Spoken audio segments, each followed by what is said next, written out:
asalaamaaleykum waa àdduna yéen ziar bu baax a baax wax tamit ndeysaan xew-xew bu mag moo am muy suñu Serigne Dame Diouf lambaay bi di date bi le 25 décembre fële ca Cissés di wax tamit ndeysaan ñu ngi fay woo ñëpp képp ku si soppe Serigne Dame Diouf lambaay bi daal yaa ngi ci biir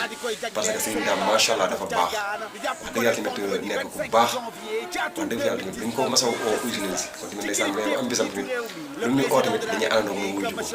fële nag lay amee fële ca Cissés muy spécial journée culturelle Serigne Aliou Diouf Lambaye DJ Serigne Babacar Ndiaye Thiergane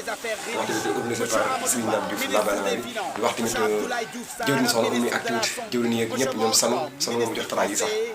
tey si ngoon soir di wax ñëpp ndeysaan ñu ngi ci liggéey bi di wax tamit maam Thierno l'ambassadeur mu lay bëggee wax daal affaire daal yomb le 25 décembre xam naa nag ginnaaw ñu bëgg na mën bëgg na ginnaaw moo jógee ci